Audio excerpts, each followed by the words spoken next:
Good afternoon friend.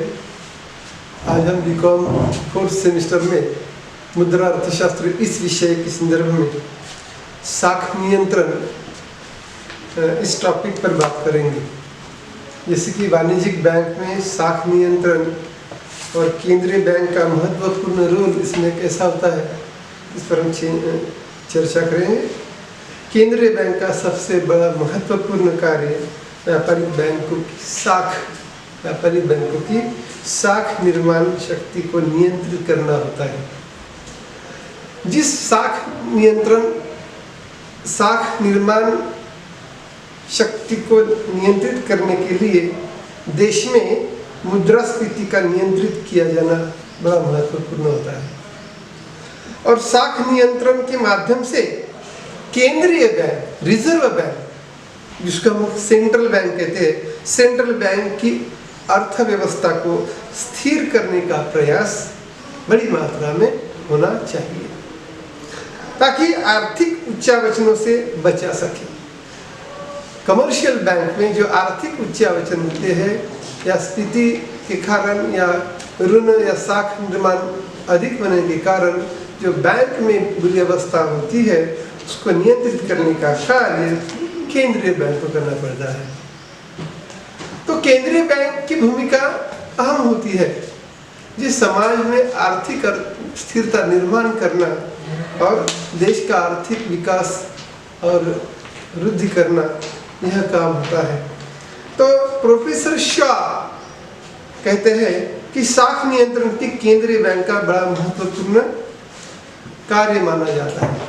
जिस कार्य को करते समय केंद्रीय बैंक ने किस प्रकार का व्यवस्थापन होना चाहिए, साख नियंत्रण के उद्देश्य क्लियर कट इसमें बताए हैं। आर्थिक स्थायित्व एवं पूर्ण रोजगार निर्माण करना।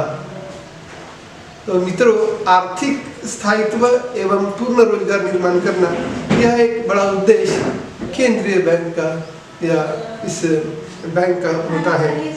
आधुनिक अर्थशास्त्रियों के अनुसार देश की मौद्रिक और साख नियंत्रण की नीति ऐसी होनी चाहिए जिसमें व्यापार चक्रों को रोका जा सके, ट्रेड साइकिल को, व्यापार चक्रों को रोका सके, जिसमें स्फीति एवं अपस्फीति या संस्फीति की अवस्था भी आती है, उन प्रक्रिया को बड़ी मात्रा में रोका सके।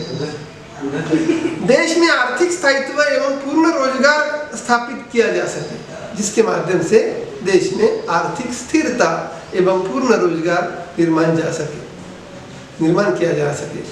तो देश की अर्थव्यवस्था को तंदुरुस्त करने के लिए उद्योजकता को निर्माण करना, औद्योगिकरण का निर्माण करना और ग्लोबलाइजेशन, ट्रांसनेशनलाइजेशन, इंडस्ट्रियलाइजेशन के कारण बड़ी मात्रा में आर्थिक स्थिति का नियंत्रण करना, वित्तीय निर्माण करना, वित्त को प्रदान करना, साख निर्माण करना, बैंकों द्वारा इंडस्ट्रियलाइजेशन निर्माण करने, स्थापित करने के लिए साख का चक्र बढ़ाना बड़ा महत्वपूर्ण होता है। तो जिसके माध्यम से देश में आर्थिक स्थायित्व एवं पूर्ण रोजगार निर्माण करना, यह लक्ष्य केंद्रीय बैंक का होता है। दूसरा है मूल्यों में स्थायित्व निर्माण करना।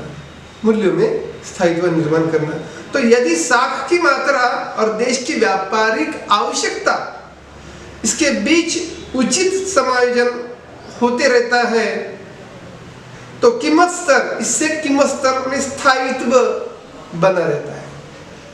वस्तु और सेवाओं के कीमत में स्थायित्व निर्माण होना उसमें बना रहता है। मूल्यों में स्थायित्व बनाए रखने के लिए साख का निर्माण या साख नियंत्रण होना अति आवश्यक होता है। विनिमय दर में स्थायित्व निर्माण करना, विनिमय दरों में स्थायित्व निर्माण करना। जैसा कि साख नियंत्रण का एक उद्देश्य होता है मुद्रा की विनिमय दर की उचित स्तर पर बनाए रखना। तो साख की मात्रा में वृद्धि से स्फीति की स्थिति उत्पन्न हो जाती है, बड़ी मात्रा में स्फीति की स्थिति, इन्फ्लेशन की स्थिति निर्माण हो जाती है, जिससे विनिमय दर गिरने लगती है, विनिमय दर क्रमशः गिरने लगती है। इससे देश की अर्थव्यवस्था में बड़ी गड़बड़ी होने का भय होते रहता है और मुद्रा को अवमूल्यन करना पड़ता है। इसके कारण मुद्रा का अवमूल्यन करना पड़ता है।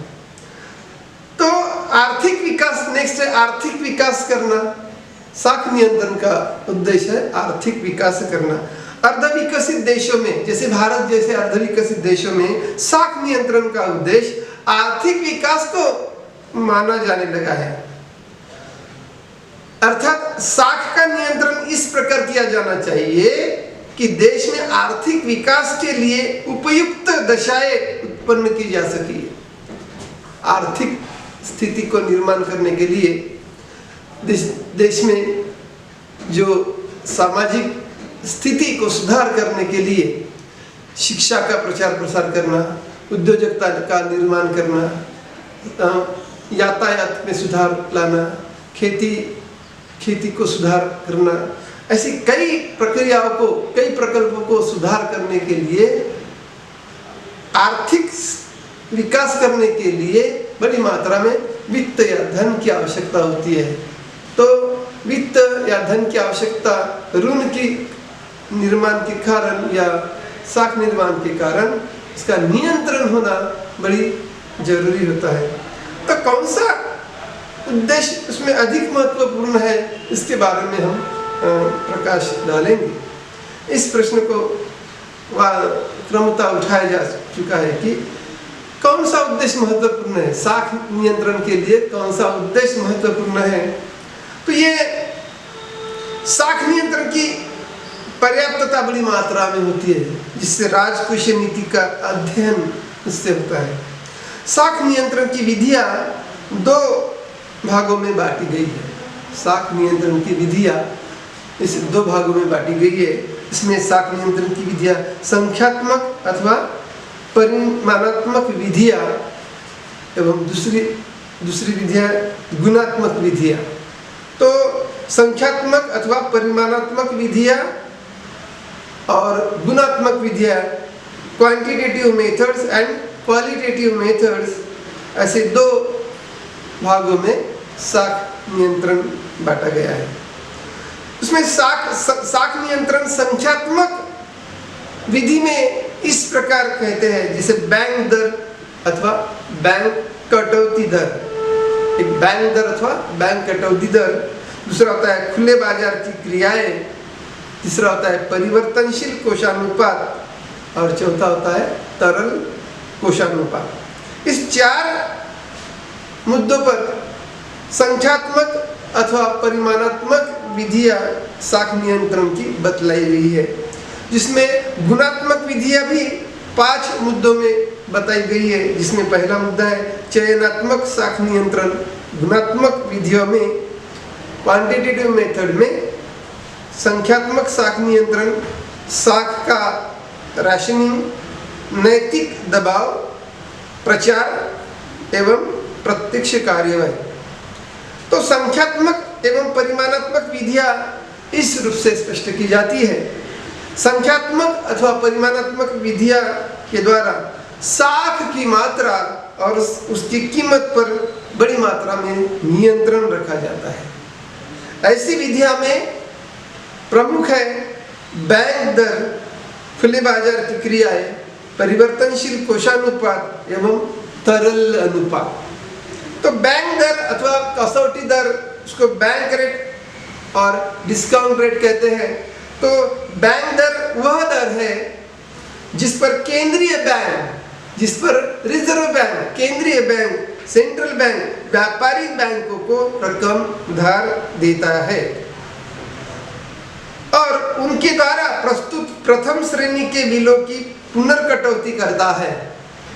तो कुछ देशों में, जैसे कि इंग्लैंड हो या अमेरिका, इनमें बिलों की पुनर्कटौती का महत्व अधिक मात्रा में बताया है, अधिक है। और वहाँ इस दर को कटौती दर भी कहा जाता है, डिस्काउंट रेट भी कहा जाता है। बैंक दर को बाजार दर में संबंध रखा जाता है। बैंक दर एवं बाजार दर, मार्केट रेट, और ये दोनों में अंतर होता है। बाजार दर वह दर होता है जिस पर देश के व्यापारिक बैंक एवं अन्य वित्तीय संस्थाएं ऋण देने को तैयार होती है। बड़ी मात्रा में कमर्शियल बैंक ऋण देने के लिए समय समय पर तैयार होती है। इस प्रकार जब भी बैंक दर केंद्रीय बैंक की पुनर्कटौती दर है तो बाजार दर व्यापारिक बैंक की कटौती करने की दर होती है।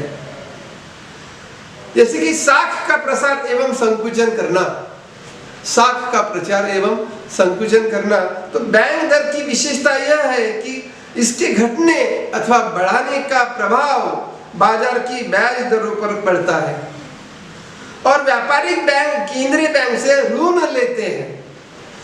जब बैंक दर में वृद्धि होती है या वृद्धि हो जाती है तो व्यापारिक बैंक को महंगा उधार मिलने लगता है। व्यापारिक बैंक को, कमर्शियल बैंक को महंगे ब्याज दरों से उधार मिलने लगता है।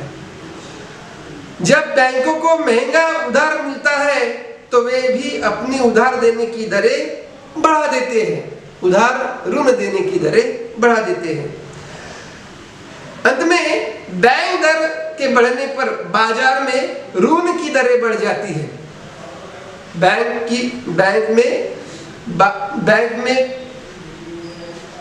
बाजार में ऋण की दर बढ़ जाती है। बैंक दर बढ़ने के कारण बैंक में दर बढ़ने के कारण बाजार में ऋण की दरें बढ़ जाती है और व्यापारी केवल अनिवार्य कार्यों के लिए ही ऋण लेता है, महत्वपूर्ण कार्यों के लिए ही ऋण लेने लगता है। इस प्रकार से बैंक दर बढ़ने के साथ साख की मात्रा बड़ी मात्रा में कम हो जाती है और इसका विपरीत परिणाम यह होता है कि जब बैंक दर कम हो जाती है तो व्यापारिक बैंकों को सस्ता उधार मिलने लगता है। सस्ता उधार मिलने लगता है ना। साख मिलने की प्रक्रिया जो बड़ी मात्रा में बढ़ती है क्योंकि ब्याज दरों में कटौती होती है और कटौती होने के कारण कई मात्रा में उद्योजक या व्यापारी ऋण की मांग बड़ी मात्रा में बढ़ाते हैं और व्यापारिक बैंक स्वयं भी उधार देने की दरें कम से कम कर देते हैं। इस प्रकार सस्ती होने से बैंक साख की मात्रा बढ़ने लगती है। तो इस प्रक्रियाओं द्वारा ये साख नियंत्रण की विधियां हमें समझ लेना चाहिए। आंतरिक कीमत स्तर पर प्रमाण करना, आंतरिक कीमत स्तर पर प्रमाण करना, ये भी एक साख नियंत्रण की विधियां होती है। बैंक दर में वृद्धि हो जाने से साख का बड़ी मात्रा में संकुचन होने लगता है। साख मात्रा में संकुचन होने लगता है जिसके फलस्वरूप औद्योगिक एवं व्यापारिक कार्य हतोत्साहित होने लगते हैं। यानी औद्योगिक एवं व्यापारिक कार्यों में गति कमी हो जाती है, इसमें हतोत्साहित निर्माण होता है और आंतरिक कीमत स्तर गिरने लगता है। आंतरिक कीमत स्तर, वस्तु और सेवाओं की आंतरिक कीमत स्तर गिरने लगती है। इसके विपरीत जब बैंक दर कम कर दी जाती है तो साख का बड़ी मात्रा में विस्तार होता है। औद्योगिक एवं व्यापारिक कार्य उत्साहित होने के कारण आंतरिक कीमत स्तर ऊंचा उठने लगती है। आंतरिक कीमत बड़ी मात्रा में ऊंची उठने लगती है। इस प्रक्रिया की विधियां, इस प्रकार की विधियां हमें साख नियंत्रण में दिखने लगती है। नेक्स्ट पॉइंट है विदेशी पूंजी के आवागमन पर प्रभाव होना। विदेशी पूंजी के आवागमन पर प्रभाव, तो बैंक दर में हुए परिवर्तन का विदेशी पूंजी के आवागमन पर भी प्रभाव पड़ने लगता है। जब बैंक दर में वृद्धि होती है तब उस देश में अधिक ब्याज मिलने के कारण विदेशी बैंकों से तरल पूंजी ब्याज दर पर लाभ अर्जित करने की दृष्टि से देश में आयात होने लगता है। बड़ी मात्रा में आयात स्तर बढ़ने लगता है। इसके कारण विपरीत बैंक दर में कमी होने पर तरल पूंजी का विदेशी बैंकों को निर्यात आरंभ हो जाता है और विदेशों में विदेशों से तरल पूंजी के आयात की संभावना समाप्त हो जाती है। तो इस प्रक्रिया से भी साख नियंत्रण की विधियां हमें समझ लेनी चाहिए। चौथा मुद्दा है विदेशी विनिमय दरों पर प्रभाव होना। विदेशी विनिमय दरों पर प्रभाव होना, जब बैंक दर बढ़ा दी जाती है तब अन्य ब्याज दरों में भी बढ़ा दी जाती है, अन्य ब्याज दरें भी अपने आप बढ़ जाती है।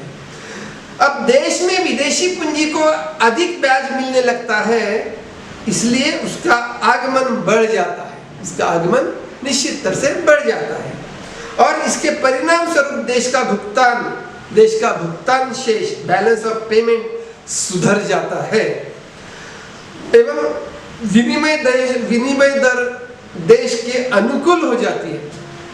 देश की विनिमय दर यानी जो विनिमय दरों की मात्रा देश में अनुकूल हो जाती है। इसके विपरीत बैंक दर को कम कर देने पर या बैंक दर कम मात्रा में करने पर अन्य ब्याज दरें भी कम हो जाती है अपने आप। अन्य ब्याज दरें भी, बैंकों की अन्य ब्याज दरें भी अपने आप कम हो जाती है और विदेशी पूंजी अपने देश से बाहर जाने लगती है। भुगतान संतुलन प्रतिकूल हो जाता है। इसके कारण भुगतान संतुलन, बैलेंस ऑफ पेमेंट, यह प्रतिकूल हो जाता है और इसका फलस्वरूप ऐसा होता है कि विनिमय दर देश की प्रतिकूल हो जाती है। विनिमय दरों में एक प्रतिकूलता निर्माण हो जाती है। तो इस प्रकार से साख नियंत्रण की विधियां हमें देखने को मिलती है। बैंक दर की सफलता के लिए आवश्यक बातें भी होना बहुत जरूरी होता है। बैंक दर नीति की सफलता के लिए कई निम्न शर्तों को पूरा करना चाहिए, जैसे देश की अर्थव्यवस्था लोचदार होनी चाहिए। किसी भी देश की अर्थव्यवस्था लोचदार होनी चाहिए और मुद्रा बाजार में प्रचलित अन्य ब्याज दरें देश दर के बैंक अन्य मुद्रा बाजार में प्रचलित अन्य ब्याज की दर या अन्य ब्याज की दरें बैंक दर में होने वाले परिवर्तन के अनुरूप होने चाहिए। व्यापारिक बैंकों को केंद्रीय बैंक पर निर्भर होना चाहिए।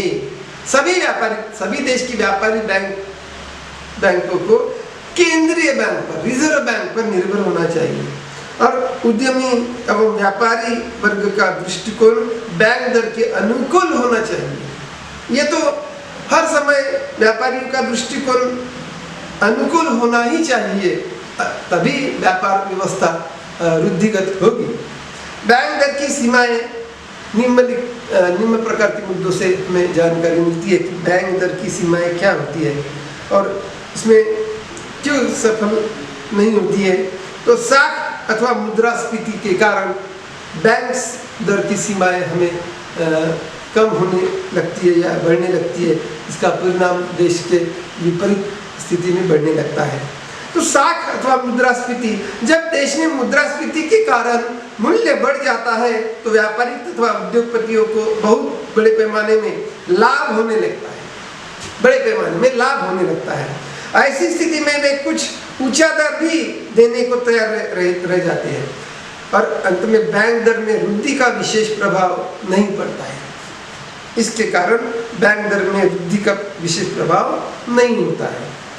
अल्प विकसित व्यवस्था होना, ये भी एक बैंक दरों की सीमाओं में आता है। जिन देशों में आर्थिक विकास कम हो जाता है या कम होने लगता है, तभी वही अधिक पूंजी की मांग होती है और बाजार में ब्याज की दरें ऊंची हो जाती है।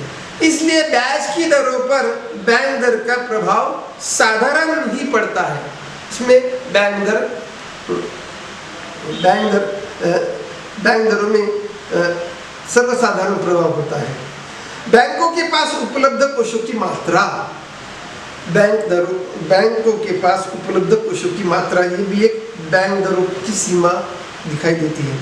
यदि व्यापारिक बैंकों के पास पूंजी की अधिक मात्रा होती या हो जाती है तो उस पूंजी को उधार देने की चिंता करने के लिए बैंकों को आगे आना पड़ता है। उधार देने की चिंता होने लगती है तो उन्हें केंद्रीय बैंक से तो उधार लेना ही होता है। ये बैंक दर की परवाह नहीं करते हैं। तो इसके कारण यह बैंक दरों की सीमा कम हो जाती है, ऐसा देखने को मिलता है। असंगठित मुद्रा बाजार होना, असंगठित मुद्रा बाजार निर्माण होना। जिन देशों में मुद्रा बाजार असंगठित होता है तो उसमें असंगठित भाग का अधिक प्रभाव देखने को मिलता है। जैसे भारत में साहूकारी बढ़ती है या बैंक दर अधिक प्रभावी नहीं हो पाते हैं। अधिक मंदी का काल होना, आर्थिक मंदी का काल दिखाई देता है। आर्थिक मंदी के युग में वस्तु मूल्यों के गिरने की प्रवृत्ति बड़ी मात्रा में बनी रहती है और जिससे लोगों को अधिक रकम की आवश्यकता नहीं होती। व्यापार में लाभ कम होने लगता है, घाटा होने लगता है और घाटों के कारण उधार लेने का वातावरण नहीं समाप्त हो जाता है। ऐसी स्थिति में बैंक दर बार घटाने पर भी साख की मात्रा पर कोई विशेष प्रभाव नहीं होता है। यह कारण बड़ी मात्रा में अर्थव्यवस्था में क्रमता दिखाई देने लगता है। काला धन, ये भी एक बैंक दरों की सीमा में आता है। काला धन, जिन देशों में लोगों के पास अधिक मात्रा में काला धन होता है उसमें लोग बैंकों की ब्याज दरों को विशेष चिंता नहीं करते हैं, क्योंकि उन्हें धनी व्यक्तियों से पर्याप्त रकम सुविधापूर्वक मिल जाती है। तो इसमें हम संक्षेप में यह कहते हैं कि यह कहा जा सकता है कि बैंक दर विकसित देशों में जहां मुद्रा बाजार संगठित होता है और अधिक प्रभावशाली होता है, अल्प विकसित या अर्धविकसित देशों में इसका सीमित ही प्रभाव दिखाई देने लगता है। तो इस प्रकार की बैंक दरों की सीमाओं में यह मुद्दे हमें मिलते हैं। खुले बाजार की क्रियाएं, ओपन मार्केट ऑपरेशन, खुले बाजार की क्रियाएं, जिसे साख नियंत्रण की प्रक्रियाओं में खुले बाजार की क्रियाएं। प्रोफेसर डी कॉक के अनुसार, डी कॉक बड़े लोकप्रिय विचारवंत हैं, अर्थशास्त्री है, उनके अनुसार खुले बाजार की क्रियाओं का अर्थ केंद्रीय बैंक द्वारा बाजार में किसी भी प्रकार के बिलों अथवा प्रतिभूतियों का क्रय विक्रय करना होता है। किंतु संकुचित अर्थ में अगर देखा जाए तो खुले बाजार की क्रियाओं का आशय केंद्रीय बैंक द्वारा केवल सरकारी प्रतिभूतियों जैसे दीर्घकालीन एवं अल्पकालीन प्रतिभूतियों के क्रय विक्रय से ही लगाया जाता है। इस कार्यप्रणाली को, खुले बाजार की कार्यप्रणाली की प्रक्रिया को हमें इस प्रकार समझ लेना चाहिए। जैसे खुले बाजार क्रियाओं की कार्यप्रणाली इस प्रकार बतलाई जाती है। जिस समय केंद्रीय बैंक यह देखता है कि बाजार में साख का विस्तार तेजी से हो रहा है और उसे रोकने की आवश्यकता है, तब वह सरकारी प्रतिभूतियां बेचने लगता है, गवर्नमेंट सिक्योरिटीज बेचने लगता है। यह प्रतिभूतियां व्यापारिक बैंक खरीद लेते हैं। ऐसे समय में यह प्रतिभूतियां, सरकारी प्रतिभूतियां व्यापारिक बैंक खरीद लेती है और इस प्रतिभूतियां खरीदने पर उन्हें रकम केंद्रीय बैंक को चुकानी पड़ती है, रिजर्व बैंक को चुकानी पड़ती है। इस प्रकार व्यापारिक बैंकों के नगद कोष केंद्रीय बैंक के पास पहुंच जाते हैं, अपने आप पहुंच जाते हैं और नगद कोष कम होने से व्यापारिक बैंकों की उधार देने की शक्ति कम हो जाती है, क्रमता कम हो जाती है। जब केंद्रीय बैंक या सेंट्रल बैंक में साख का विस्तार करना चाहता है तो वह बाजार से सरकारी प्रतिभूतियां, विदेशी विनिमय आदि खरीदना प्रारंभ कर देता है। इससे बाजार में मुद्रा की मात्रा बड़ी मात्रा में बढ़ जाती है और बैंक में जमा राशि भी बढ़ जाती है। उनकी साख निर्माण की शक्ति इसकी प्रक्रिया के कारण प्रति मात्रा में बढ़ जाती है। इस प्रकार की प्रक्रिया इस खुले बाजार की क्रिया में दिखाई देती है। इससे यह निष्कर्ष निकलता है कि केंद्रीय बैंक साख की मात्रा में वृद्धि करना चाहता है। केंद्रीय बैंक साख की मात्रा में वृद्धि तो करना चाहता है, तब सरकारी प्रतिभूतियां खरीदने लगती है। उस टाइम सरकारी प्रतिभूतियां खरीदने लगती है और और जब वह साक्ष्य मात्रा में कमी करना चाहता है तब सरकारी प्रतिभूतियां बेचने लगता है। तो खुले बाजार की क्रियाओं के उद्देश्य अथवा वे दशाएं जिसमें इन्हें अपनाया जाता है, जैसे बैंक दर की नीति को सफल बनाने के लिए यह प्रक्रिया बड़ी मात्रा में लागू होती है। बैंक दर की नीति को सफल बनाने के लिए यह प्रक्रिया बड़ी मात्रा में अध्ययन की जाती है। पूंजी का निर्यात रोकने के लिए भी उसमें लागू होता है। सरकारी प्रतिभूतियों के मूल्यों की ऊंचा बनाए रखने के लिए भी ये प्रक्रिया लागू होती है। स्वर्ण के आयात और निर्यात प्रभाव का समाप्त करना, इसके लिए भी यह प्रक्रिया बड़ी आवश्यक होती है। और लोगों का बैंक पर विश्वास बनाए रखने के लिए अथवा बैंक की दौड़ को रोकने के लिए भी इस प्रक्रिया को अध्ययन किया जाता है। तो इस प्रक्रिया के खुले बाजार की प्रक्रियाओं की सफलता के लिए आवश्यक तत्व भी महत्वपूर्ण हो जाते हैं, आवश्यक सिद्धांत भी महत्वपूर्ण होते हैं। जैसे खुले बाजार की क्रियाओं की सफलता नीचे दिए हुए मुद्दे पर ग्रहित होती है। जैसे कि विकसित मुद्रा बाजार निर्माण करना, विकसित मुद्रा बाजार निर्माण करना। देश का मुद्रा बाजार विकसित होना चाहिए।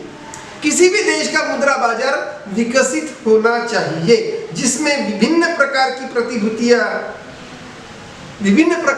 प्रतिभूतियों की निरंतर मांग हो और ताकि प्रतिभूतियां बेचने में कोई कठिनाइयां नहीं आए। ऐसा होने पर केंद्रीय बैंक नियमित रूप से प्रतिभूतियां खरीद और बेच सकते हैं। इससे विकसित मुद्रा का बाजार और फैलता है।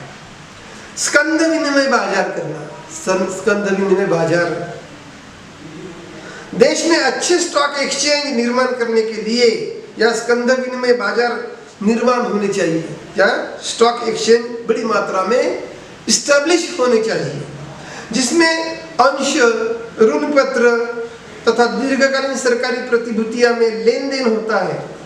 ऐसा होने पर से भी सभी प्रकार की सरकारी प्रतिभूतियां बिकने में आसानी हो जाती है। यानी सरकारी प्रतिभूतियां बड़ी मात्रा में बिकनी चाहिए और उसमें खरीद बिक्री होनी चाहिए। प्रतिभूतियां रखने की आदत, हमारे देश में प्रतिभूतियां रखने की आदत सामान्य लोगों में बड़ी मात्रा में कम दिखने लगती है। खुली बाजार की क्रियाओं द्वारा सरकारी प्रतिभूति का क्रय विक्रय तभी अधिक मात्रा में हो सकता है जब व्यापारिक बैंकों में केंद्रीय बैंक की प्रतिभूतियां का क्रय विक्रय करने की इच्छा एवं आदतें बड़ी मात्रा में समाज में देखने को मिलती है। हमारे देश में प्रतिभूतियों का बाजार बड़ी मात्रा में नहीं है। America, France, Japan, European country में बड़ी मात्रा में यूरोपीय प्रतिभूतियां बाजार वृद्धिगत हो रही है। इसके कारण उस देश की आर्थिक संपन्नता बड़ी मात्रा में देखने को मिलती है। मूल्यों में स्थायित्व होना ने खुले बाजार की क्रियाओं में एक सफलता दिखने को मिलनी चाहिए, जबकि प्रतिभूतियों के मूल्यों में स्थायित्व बना रहना चाहिए। केंद्रीय बैंक को यह प्रयत्न करना चाहिए कि सरकारी प्रतिभूतियों के मूल्यों में विशेषता कमी अथवा वृद्धि न होने पाए, और अन्यथा खुले बाजार की नीति में सफलता मिलना कठिन हो जाता है। तो खुले बाजार में जो मूल्यों में स्थायित्व निर्माण करने की जो सीमाएं इसमें बतलाई गई है, ये खुले बाजार की क्रियाएं अल्प विकसित अथवा अर्ध विकसित देशों में विशेषता सफल नहीं हो पाती है। इन देशों में, जैसे भारत में सफल नहीं हो पाती है, इन देशों में मुद्रा अथवा पूंजी बाजार कम विकसित होने लगता है और बैंकों की सरकारी प्रतिभूतियों में कोष रखने की आदतें बड़ी मात्रा में कम दिखाई देती है। वही सरकारी प्रतिभूतियों के मूल्यों में उतार चढ़ाव बड़ी मात्रा में होते रहता है। इस प्रकार की सीमाएं मूल्यों में स्थायित्व निर्माण करते समय खुले बाजार में इस मात्रा में सीमाएं दिखने लगती है। तो परिवर्तनशील कोषानुपात, वेरिएबल रिजर्व रेशियोज, परिवर्तनशील कोषानुपात, केंद्रीय बैंक या रिजर्व बैंक अपने सदस्य व्यापारिक बैंकों को उधार देने समय तथा बिलों में कटौती में सुविधा देती है। यहाँ मैं अपना लेक्चर समाप्त करता हूँ। Thank you.